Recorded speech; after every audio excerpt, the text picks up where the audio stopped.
respect for this horrific situation.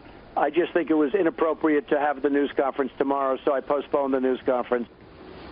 Donald Trump has been building up his VP announcement all week, but in the wake of the terror attack in France, he is postponing the pick.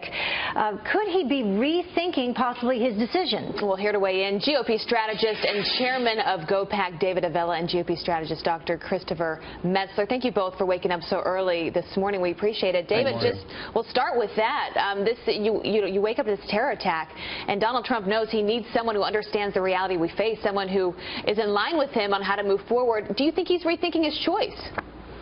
Only he can tell us that, and we would have known at 11 today, and we're going to find out at some point. But look, that is not the real impact of this attack.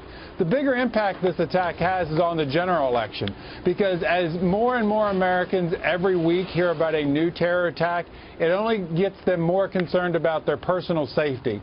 And they want to hear from our two general election candidates, Hillary Clinton and Donald Trump, what they're going to do to make America safe, far more than they're worried about who Donald Trump is going to pick as his vice presidential candidate as they hear about stuff in Nice, France. And Christopher, what do you think? Do you think that if he had chosen Pence, should he maybe change his mind? Other names, Gingrich, Christie, Flynn, General Flynn? Well, I agree with my colleague that, in fact, we don't know who the choice is. And whoever the choice is going to have to be his decision. So in terms of changing his mind, I'll say, as my colleague said earlier, we don't know that he's made up his mind. And I don't think that it's time to speculate about that. I do agree that the issue is about safety. That's really the issue. And the candidate who's going to be elected is going to be the one who we believe can keep us safe and not fearful of every time turning around on every corner. That's exactly what I believe. Well, David, you made a good point. And you both have said this. When a voter walks into the voting booth, they're thinking about how they feel, who they think is going to protect them and their family, especially during such unsettling times. When you look at both candidates, Donald Trump, Hillary Clinton, David, they both have spoken out already since the horrific attacks in France. Who do you think has the better message at this point? Look, it requires a suspension in reality to think that Hillary Clinton, who allowed 4 Americans to die in Benghazi, is the right choice to lead this country and make America safer. Second, she has said she wants to continue the policies of the last 7 years, which has gotten us where we are today.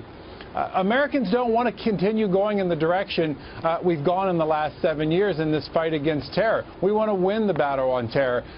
Donald Trump is talking about, let's secure our borders, let's take the fight to them, let's get tough. That's a message that's going to be appealing not only to Republican and independent voters, but it's going to be important to swing Democrats who are going to be essential for Trump to win. Yeah, and you mentioned those swing states, those key demographics that need to be won over. Listen to what Newt Gingrich said about Trump changing his mind, or not changing his mind, but delaying his announcement. Donald Trump did the right thing in postponing everything tomorrow, because this is such a horrendous event in France that we ought to focus on the historic nature of this.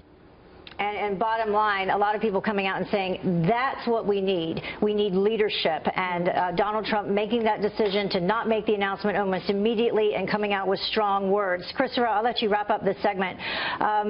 So in terms of the general election, because you said that's what this will impact the most, do you agree that those key demographics will sway towards Trump after events like this?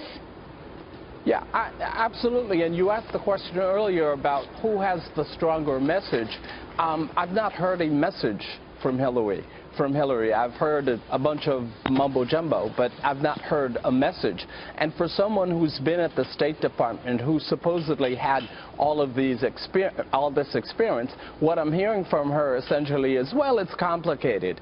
You know, so I think President Trump, I'm sorry, I mean, if Trump were elected president, what would occur is you would have the candidate who absolutely will work through a comprehensive strategy and strike that balance between fear and anger. Well, Right. we do So, know there what we we go. have been doing is not working. Right. We're going to have to leave it there, Yes. gentlemen. David Avella, Dr. Christopher Metzler, thanks for being with us.